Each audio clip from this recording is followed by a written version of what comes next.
I'm Jake. I'm 39, a single dad of two, and until recently, I thought I was the kind of guy who didn't need recognition to do the right thing.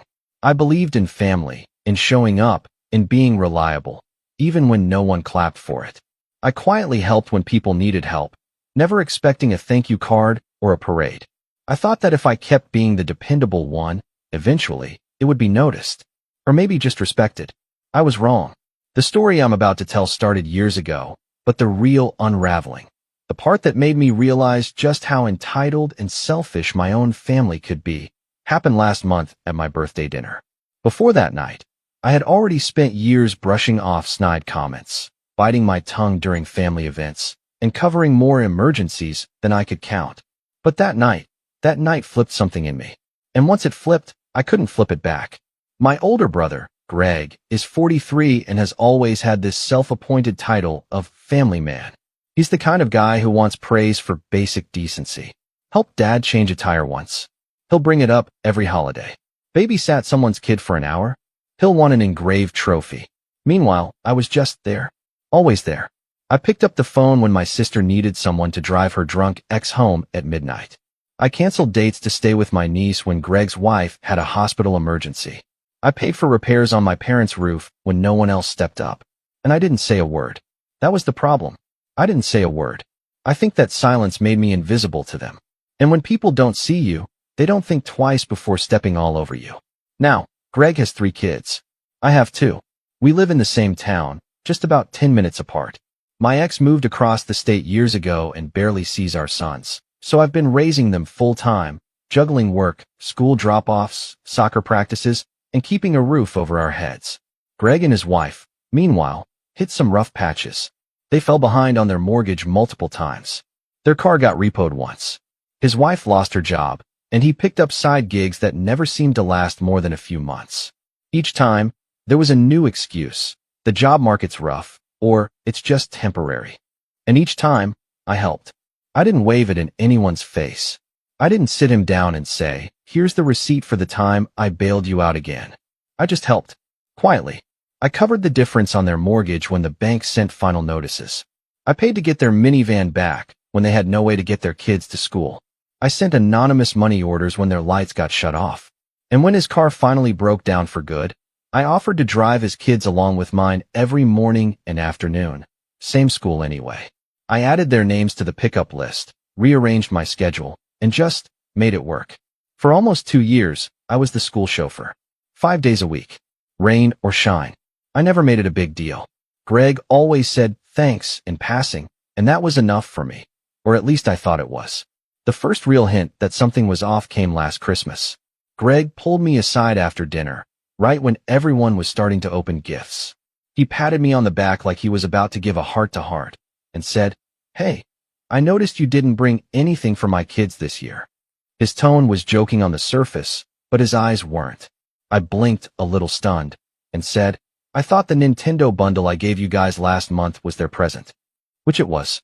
It had cost me almost $500. I had installed it myself. Greg just kind of smirked and said, "Oh, right. I guess I thought that was more of a family thing." A family thing. I didn't even know what that meant. But I laughed it off. I had to, with everyone around. I told myself he was tired, stressed, that he didn't mean it the way it sounded. But after that, things started to feel different. I started noticing how often my help got twisted into something transactional. Like it was expected, not appreciated. My mom, who usually played referee, started making passive comments about how lucky I was to be single and not have to support a whole family like Greg. My sister said once that Greg sacrificed so much and deserved more support. I wanted to scream. Hadn't I been supporting them all? Then came my birthday. My younger son had wanted to throw me a little dinner. Just a few family members, at this Italian place I loved downtown. He even asked the staff ahead of time if we could use their projector for a slideshow of pictures he'd made. Just something sweet. That kid is 10 and has more emotional intelligence than most adults I know. So we booked the back room. I invited my parents, Greg and his wife, my sister, a couple cousins. Nothing fancy, just a family meal. Or so I thought. The night started off fine. The slideshow made me tear up, and my son was beaming when everyone clapped. We ordered food, made small talk. Greg seemed unusually quiet, though, until dessert. That's when it happened. The waitress had just set down the cake, chocolate with caramel drizzle, and everyone was mid-laughter when Greg stood up. He held a manila folder in one hand like he was about to read out a toast. I thought he was going to embarrass me with some childhood story. I even smiled. He cleared his throat and said, "Jake, happy birthday. I know you like things neat and organized, so I put this together for you." He slid the folder across the table toward me. I opened it. Inside were printed invoices. Dozens of them. Dated and itemized. Rides to school. $10 per day x 146 days. Late pickup fees. Missed work hours. All neatly tallied. Total due, $14,600. I looked up, thinking it had to be a joke. Greg chuckled. "Figured I'd do the math since you love spreadsheets. That's just for last year. I didn't even count the early mornings." Someone snorted. Then my sister burst out laughing. "Oh my God, are you serious?" she said, nudging Greg's arm. He shrugged. "Hey, gas isn't free. Neither is time." The whole table was laughing. Except me. I didn't laugh. I looked down at the folder again, then back up at Greg, who was already raising his wine glass like he'd just delivered the punchline of the year. But I wasn't amused. Because what they didn't know, what none of them had known until that very moment, was that I had my own receipts. Years worth. And I'd finally had enough of pretending I didn't. I reached into my jacket pocket. My fingers brushed against the flash drive I'd been carrying around for weeks, tucked in the inside pocket of my jacket. It was supposed to be for something else entirely, a quiet conversation I'd planned to have with my mom. A last-ditch effort to help her see what had been happening all these years.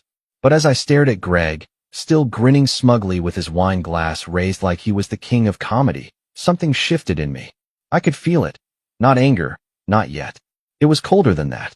It was the kind of clarity that comes right before the storm. I didn't say anything. Not yet. I tucked the flash drive back into my pocket slowly, closed the folder, and placed it neatly back on the table. "Thanks," I said softly, looking him dead in the eyes. "That's very thorough." He blinked. "I figured you'd appreciate the details." "Oh, I do," I replied, voice steady. "I really do." The table laughed again, thinking I was playing along. My mom was wiping tears from her eyes, saying, "Jake, don't be so serious. You know Greg's just teasing. You always take things so personally." I nodded. "Sure. Just a joke." "Got it." But inside, something cracked. Not shattered, cracked. Like a hairline fracture that had been forming over years of being the backup plan, the emotional punching bag, the invisible support beam, holding up a collapsing structure no one ever thanked. After dinner, I drove home in silence. My sons were already with my neighbor. I'd arranged for them to stay the night, since it was supposed to be my relaxing birthday evening. That didn't happen. I poured a glass of whiskey, sat down at my computer, and opened the folder Greg had given me again. I scanned through every line item, every invented charge. Waiting in traffic, $400. Missed work from morning drop-offs, $2,300. It was absurd. But what really got to me wasn't the number. It was the entitlement behind it. The audacity to hand me that folder with a smile, to put a price tag on the one thing I had done out of kindness, because I didn't want his kids to suffer for their parents' irresponsibility. That folder wasn't a joke. It was a message. "I owe you." That's how he saw it. That I owed him. That was the night I realized I didn't have a family. Not really. I had dependents with shared DNA who saw me as a utility, not a brother or a son. Just a guy with a wallet and a car and no one to hold him back from bailing them out. The next day, I didn't answer calls. I needed space. I needed to think.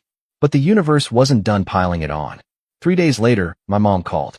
She left a voicemail I listened to twice because I couldn't believe what I was hearing. "Hi, honey. I just wanted to talk to you about your brother. He's feeling kind of hurt that you didn't laugh with the rest of us the other night. You know how he jokes around. He was just trying to lighten the mood.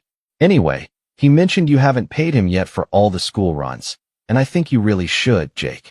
He's been under a lot of pressure lately and could use a little help." She paused, then added, "I mean, you make more than him, right? It's only fair." Only fair. That phrase echoed in my head like a gunshot. I didn't call her back. Instead, I opened the folder I'd started compiling on my flash drive months ago. I had started it the night I found out Greg's house was about to be auctioned off, and I quietly paid off the $9,700 in back mortgage just to keep his family from becoming homeless. At the time, I'd kept the receipts. Not for leverage. I'm not that kind of person. But just in case. In case someday I needed to explain to someone why I was always too tight on money despite working full-time and living modestly. In case I needed to remind myself that I wasn't crazy, that I was doing more than my fair share. The file had grown over time. $600 for new tires for Greg's car. $3,200 for their HVAC repair. $850 in emergency dental for one of his kids. I'd paid directly to the office. Add to that the $190 here, for $125 there, food, school supplies, utility bills covered anonymously. The grand total was sitting just over $190,000. It was surreal. I read through the list with fresh eyes, each entry no longer just a number, but a little act of self-erasure. A decision I made to prioritize their comfort over mine, over my sons, over my sanity. And they laughed. That's what they did when it was time to celebrate my birthday. They laughed in my face and handed me a bill for my own kindness. 2 days later, I got another voicemail. This time from my dad. He was never one for long talks, but this one was nearly 5 minutes. He started off light, asking if I was okay, said mom was worried, then casually dropped the bomb. Greg says you've been holding on to some documents that make him look bad. He mentioned you've been compiling some kind of file or list. Listen, Jake, whatever you're planning, let it go. It's just going to divide the family more. We're supposed to help each other, not keep score. Keep score. Like I hadn't been playing the game alone this whole time. That night, I sat my sons down and asked them how they felt about the school ride setup, if they liked driving with their cousins, if they felt like it worked for them. My youngest said it was okay, but he didn't like when Greg would sometimes make them late because he needed 5 more minutes. My oldest admitted he'd seen Greg yelling at his own kids more than once, and it made him uncomfortable. I made a decision right then and there. I emailed the school the next morning and removed Greg's kids from my authorized pickup list. I didn't call to explain. 3 hours later, Greg texted, "Hey, school says you dropped my kids. What the hell?" I didn't reply. He followed up, "You seriously gonna do this over a joke? Grow up, Jake. Then, I'll send you the updated invoice." This time with emotional damage added. That one made me laugh, but not in the way he wanted. Later that week, my mom called again. This time she wasn't gentle. "You're creating a wedge in the family," she said. "You've always been so sensitive. Why can't you just let things go? Your brother's struggling, and you're making it worse." I tried to stay calm. I really did. "Mom," I said, "I've covered over $100,000 in his expenses. I never asked for a thank you. But handing me a fake bill in front of everyone? That wasn't a joke. That was a message. And I got it loud and clear." She huffed. "You're exaggerating. Greg said it was barely a few thousand for the mortgage, and you were just helping with groceries and stuff. It's not like you saved their lives." I hung up, because that was the moment. The moment I realized they didn't just take me for granted. They had rewritten history in their own minds. My sacrifices were now anecdotes, my help repackaged as minor gestures, easily forgotten or minimized. The next few days, I kept to myself, focused on work, spent time with my kids. But something was shifting. The silence was getting under their skin. Greg showed up at my house a week later. No warning. Just rang the doorbell in the evening, holding that same damn folder. "I came to make peace," he said, voice dripping with false humility. "Look, maybe I took the joke too far. Fine. I'll waive the fee. Happy." I didn't let him in. "I think we're past pretending," I said. "You didn't come to apologize. You came to shut me up." He stiffened. "Excuse me." I stepped outside, closed the door behind me. "You're afraid I'll tell people the truth. About the mortgage, the car, the utilities." His face went pale. "I have every receipt," I said calmly. "Every email, every bank transfer, every notarized payment record." He laughed nervously. "You're bluffing." I didn't respond, just looked him in the eye for a long, uncomfortable second. Then I said, "I'm planning something, Greg. You'll know when it happens." And I walked back inside. That was the breaking point. That was the moment I stopped being the quiet, dependable little brother and became something else entirely. I wish I could say that moment with Greg, shutting the door in his face, telling him I was planning something, felt triumphant, that I walked away with my head high, fireworks in the distance, and a new sense of power coursing through me. But that's not what happened. The truth is, I closed the door, leaned against it, and just stood there. My hands were shaking. My stomach churned. I felt sick. Not from guilt, I had nothing to feel guilty for, but from the sudden weight of everything that had been building for years pressing down on me all at once. I wasn't used to saying no. I wasn't used to being seen. Not like that. And now that I had drawn a line, the fallout started almost immediately. The next day, I got a call from my sister, Erin. Her voice was already sharp when I picked up. Jake, what the hell is going on? I stayed silent, waiting. Greg said you threatened him. That you're trying to destroy his family. That you're... What did he say? Digging up dirt to make him look bad in front of everyone. What is wrong with you? I took a breath. I didn't threaten him. I told him the truth. I've kept quiet for years while he treated my help like an allowance he was owed. I've given, and he decided to mock me in front of the whole family. She scoffed. Oh, come on. It was a joke. It wasn't a joke, I said. And even if it wasn't funny. Not to me. Not to my kids. She sighed like I was the difficult one. Jake, this is going to ruin the family. Don't make things worse. Click. I didn't have it in me to keep the conversation going. I was too tired. And it didn't stop there. I started getting cold shoulders in the family group chat. My mom posted a vague status on Facebook about loyalty and forgiveness, and half my aunts commented things like, family is everything, and some people forget who was there for them first. I hadn't said a word publicly, but Greg was already painting the narrative. He was good at that. The next week was quiet. Unsettlingly quiet. I kept my head down, worked late, picked my kids up from school, tried to keep things normal. But even my boys noticed. Are we still going to Uncle Greg's house this weekend? My youngest asked one morning. No, I said. Not for a while. Did you guys have a fight? I hesitated. We're just taking a break from each other. That's all. He nodded slowly, but I could see the wheels turning in his head. Even at 10, he understood more than most adults gave him credit for. The real unraveling happened 2 weeks later. My parents hosted their annual spring barbecue. It was something we did every year. Huge backyard setup, grill running all day, kids playing soccer in the grass, old music playing through my dad's busted stereo. I hadn't missed one since I was 21. I wasn't invited. No call. No text. No mention in the group chat. Nothing. I found out through my cousin Melissa, who texted me a photo of the setup, my dad flipping burgers, Greg and his wife laughing, Erin sipping wine with her fiancé. The caption just said, "Didn't think you were coming this year?" I stared at the photo for a long time. It was the first time I really felt it. Not just the betrayal, but the exile. Like they'd closed the gates and locked me out. Not just for that day. Maybe for good. I didn't cry. I didn't rage. But that night, after the boys went to bed, I sat on the couch in the dark, holding a warm beer and feeling hollow. Like the years I spent holding up this family had been some long, elaborate con, and I was the only one who hadn't been in on the joke. I don't know how long I sat there. An hour? 2. Long enough for the beer to go flat and warm in my hand. Long enough to realize that maybe, just maybe, I'd never been part of the family the way I thought I was. That was the fall. That was the bottom. And then, slowly, came the rise. It didn't start with some grand plan or overnight revelation. It started with the smallest thing, a choice. I turned off notifications for the family group chat. I archived it. Muted it. That's simple. And then I did something else. I opened a new document on my laptop and titled it, "What I Want." I stared at the blinking cursor for a long time. And then I started typing. I want peace. I want my kids to grow up without being guilt-tripped by people who only show up when they need something. I want to stop pretending that loyalty means obedience. I want boundaries. I want freedom. I wrote for hours. And by the time I stopped, I felt lighter. Like I'd emptied a suitcase I didn't realize I was dragging behind me. That weekend, I started cleaning house. Not literally, though I did finally fix the leaky faucet in the kitchen. I mean emotionally, digitally, spiritually. I sorted through years of emails, bills, and transfers. I made copies of every payment I'd ever made for Greg and his family.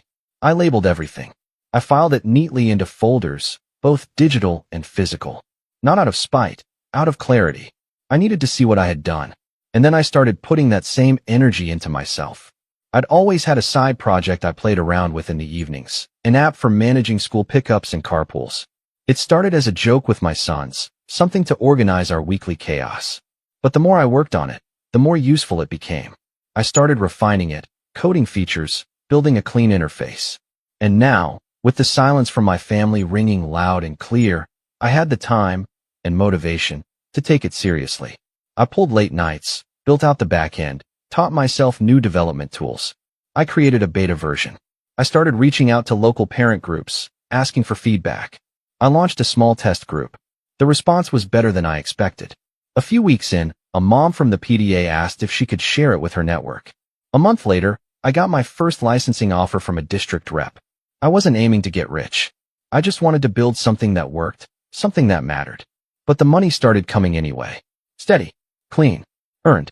And for the first time in years, I felt a strange, almost foreign feeling, pride. Not the kind you fake at family dinners while someone else gets the credit. Real pride. Quiet. Rooted. My boys noticed the difference too. "You're smiling more," my oldest said one night, out of nowhere. "Yeah." I asked. "Yeah, I like it." He didn't know what that meant to me. How those words hit harder than any praise I'd gotten in the last decade. We started doing more together, weekend trips, game nights, just sitting around and talking. Without the constant weight of family guilt hanging over me, I had room to breathe, to be present, to actually enjoy my own life. I even joined a local dads group, something I never thought I'd do. We met once a month for coffee and talked about parenting, work, boundaries. It felt weird at first, opening up to strangers, but it helped, more than I expected. One night, during a meeting, I shared a little of what had happened with my family. Not the full saga, just the basics. One of the guys, a retired lawyer named Steve, leaned forward and said, "You kept records?" I nodded. He smiled. "Good. Keep them. You never know when you'll need to remind people what reality looks like." I did. And I waited. Because while I was rebuilding myself, something else was crumbling in the background. Greg's life. I started hearing whispers through mutual friends. His wife had quit her job again. Their mortgage was past due. The car that I'd once helped retrieve had been repossessed again. The school sent out a notice about tardiness, and his name was mentioned in the PDA newsletter, not kindly. The difference this time? I wasn't there to catch the fall. And they noticed. Because when the safety net disappears, people start to panic. Especially people who think they're entitled to it. The final straw? It came in the form of a text message from Greg, after weeks of silence. "No hello. No how are you. Just, you really gonna let your own niece and nephew get kicked out of their house?" And that was when I knew. He didn't learn a thing. He still thought I was the backup plan. Still thought I'd come crawling back with a checkbook and a smile. But I wasn't the same Jake anymore. The Jake who said yes to everything? He was gone. Greg's text sat there on my phone screen like a loose match dropped into dry grass. "You really gonna let your own niece and nephew get kicked out of their house?" He had no idea how that sentence would ignite everything. For years, I'd let things slide. I let jokes pass. I let my family's twisted view of fairness go unchecked. I had carried everyone else's burdens while quietly breaking beneath them. But I was done being the mule. The moment I read that message, not a question, not a plea, but an accusation, something inside me clicked into place. Not out of spite, out of clarity. Greg wasn't reaching out to make peace. He was pressing the same button he always had, guilt. And the problem was, that button didn't work anymore. Instead, I opened my laptop and pulled up a document I'd started weeks ago, right after the birthday dinner. It had a simple title, The Ledger. It was a comprehensive breakdown of everything I'd ever paid for, helped with, or cleaned up over the years for my family, particularly for Greg. But it wasn't just money anymore. I started including time, labor, lost opportunities, missed vacations, and used PTO I burned driving his kids around or waiting in his driveway when he needed a minute. I wasn't inflating numbers. I backed everything with proof, receipts, timestamps, emails, all logged, categorized, and cross-verified. I wasn't building a petty invoice. I was preparing evidence. I backed it all up in 3 places, a hard drive in a fireproof box, cloud storage under a different account, and an encrypted flash drive that I carried on me almost every day. Not because I was paranoid, because I was thorough. But a document, no matter how solid, doesn't speak for itself. So I started speaking. I didn't go nuclear, not yet. I started with quiet conversations. Strategic ones. First was my cousin Melissa, the one who texted me from the barbecue. I invited her for coffee and laid it out.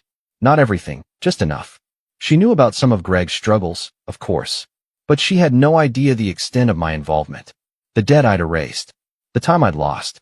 By the time I showed her just a portion of the ledger, her eyes were wide. He made it sound like you abandoned them, she said quietly. I did, I replied. But only after carrying them for years. Melissa wasn't just a cousin. She was the one who ran the extended family group chats, who organized holiday meals, who quietly pulled the strings for almost every get-together. I didn't ask her to pick sides. I just gave her the truth. Next was Steve, the retired lawyer from the dad's group. I brought the flash drive to our next meeting. He looked through the files, then leaned back and crossed his arms. You ever think about going public with this? I raised an eyebrow. Public like how? He smiled. Family meeting. Slide deck. Full breakdown. I laughed, but he didn't. I'm serious, he said.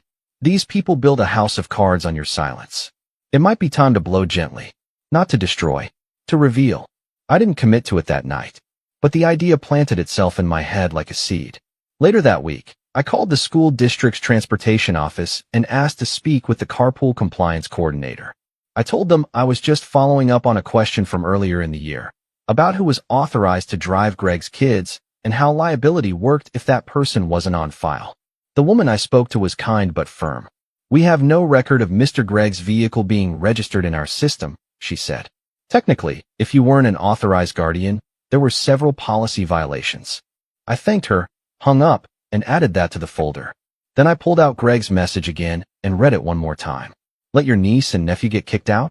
Not only had I not caused that, I had prevented it more times than they would ever know. That's when I started planning the dinner. My real birthday celebration. But this time, it wasn't just dinner. It was a presentation. I reached out to a friend of mine, Nate, who worked as a corporate event planner and owed me a favor. I asked him to help me book a semi-private dining room at the nicest Italian spot in town, the same one where the original invoice folder had been handed to me. Same place, he said. Exactly the same, I replied. But this time, I'm choosing the guest list. The list was small, strategic. Just my parents, Greg and his wife, Erin and her fiancée, Melissa, and a few family members who tended to sit on the fence. People who had quietly gone along with the mockery because it was easier than standing up to it. I told them all I wanted to do over. A quiet, no-gifts dinner to reconnect. Greg replied, about time. My mother's response. So glad to hear you're coming back around. They had no idea. In the weeks leading up to the dinner, I prepped everything. I compiled the slides. Simple, clean. Titles like Mortgage Payments, 2018 to 2021. Vehicle Repossessions Prevented. Utilities Restored. Education Expenses. Emotional Labor Unpaid. Each slide had documentation. Not to humiliate, to clarify, to show what they conveniently forgot. And then I added a final slide. Just a black screen with 3 words. Why I left. I didn't plan to yell. I wasn't looking to explode. I was looking to expose. And for the finale, I asked Steve, my lawyer friend, to show up halfway through. Not to represent me, just to be there. A calm presence. A signal. I also arranged one last thing. A custom flash drive. It looked like a gold key. I had 10 of them made. Each contained the ledger, the presentation, the documentation, and a simple letter from me explaining why I had chosen to step back. One for each family member in the room. I didn't want to argue anymore. I didn't want to scream over the noise. I wanted to hand them the facts and let the silence speak. The day before the dinner, Greg texted me again. Hey man, glad you're coming around. We knew you'd cool off. I didn't reply. I was done replying. Because the setup was complete. The room was booked. The projector was tested. The flash drives were packed in small black boxes. The truth was locked, loaded, and ready to be shown, not to punish. To end the illusion. To set myself free. And the best part? They had no idea what was coming. The dinner was set for a Friday evening at 6:30 sharp. The same restaurant. The same backroom. I wanted every detail to mirror the scene from my birthday, like a stage reset for the final act of a play they didn't know they were starring in. I arrived 30 minutes early, dressed simply, clean button down, jeans, nothing flashy. I brought the black boxes with the flash drives and set them beside each plate, like party favors at a wedding.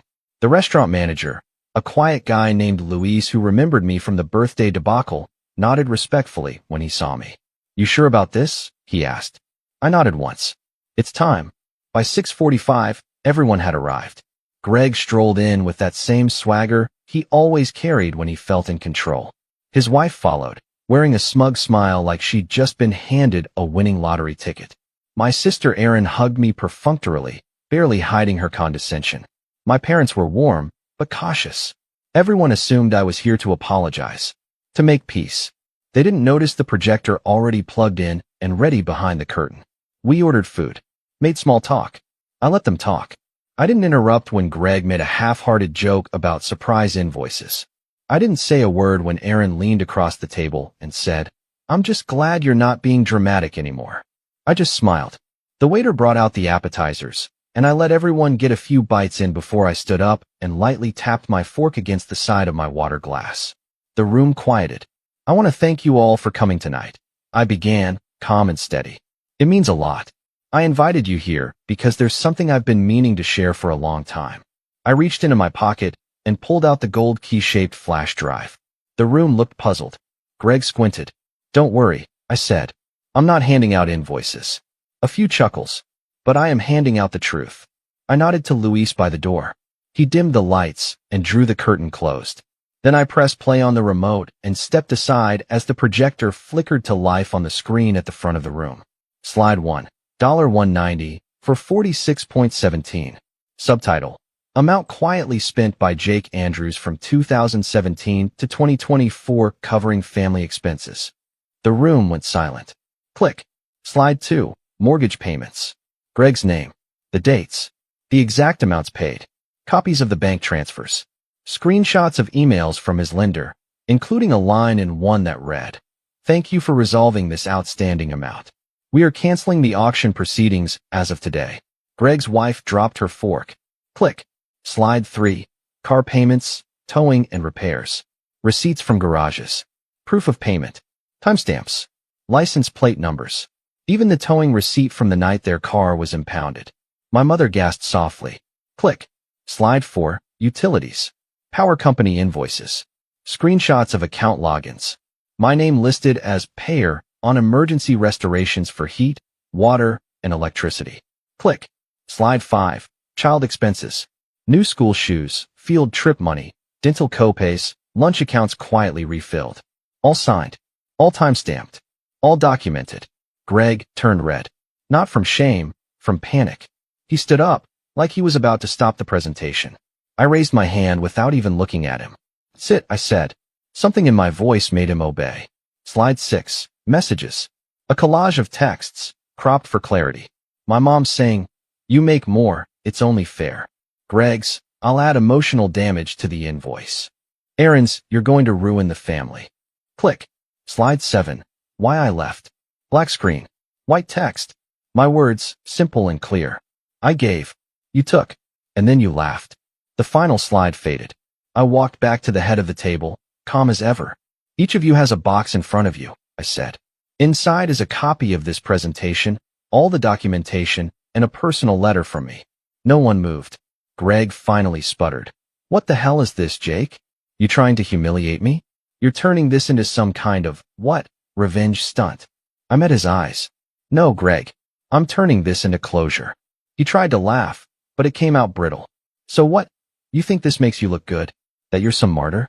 "No," I said. "I don't care how I look. I care about what's real. And what's real is that I was used. And mocked. And when I stopped playing along, you tried to paint me as the villain." My mom started crying quietly. My dad looked down at the table. Erin just stared, wide-eyed and pale. Greg sneered. "This is pathetic." "Is it?" I asked. "Because I think what's pathetic is handing someone a fake bill on their birthday after they spent years keeping your house from being taken." I turned to the room. "I'm not asking for thanks. I'm not asking for repayment. I'm done asking for anything from any of you." Steve, who had been sitting quietly in the corner the whole time, stood up and walked over. He nodded politely to the group. "I'm just here as a witness," he said, "in case any legal issues arise, and to deliver a message from Jake. Any further harassment, misrepresentation, or defamation, spoken or written, will be met with appropriate legal response." Greg looked like he was about to explode. "You brought a lawyer to dinner?" "No," I said. "I brought a boundary." Luis turned the lights back on. Everyone sat frozen. I took one final breath, then reached into my pocket and pulled out a sealed envelope. "This," I said, "is a donation agreement I just signed this morning. My app, the one I've been building, it's getting a school contract. The first 10% of my earnings are being donated to a fund that covers emergency, housing, and education expenses for kids in this city. I looked at Greg. Kids who didn't choose their parents' mistakes. His wife broke into tears. Greg stood up, fists clenched, but said nothing. I picked up my jacket, nodded to Luis, and turned to leave. As I walked out, my mom called out, voice trembling. "Jake, wait." I paused at the door, turned my head slightly. "Thank you," she said softly. I gave her a single nod, then walked into the night. The fallout came quickly. Greg's circle started shrinking. Melissa shared the ledger with a few other relatives after reading through it. Aaron tried to defend him online, only to be confronted with screenshots and facts. My parents didn't call for a while. When they did, they were different. Quiet, humbled, careful. I never rubbed it in. I didn't need to. The truth did all the work. And me? I kept building, kept working. My boys saw their dad stand up for himself with dignity, not rage. They saw what it looked like to say no without apology. They learned what it meant to draw a line and hold it. One night, weeks later, my oldest son asked, "Do you think they'll ever say sorry?" I thought about it. Then I smiled. They don't need to, because I had already moved on. And the next time someone tries to hand me a bill for my kindness, they'll find the door already closed. Some debts are paid in dollars, others in distance.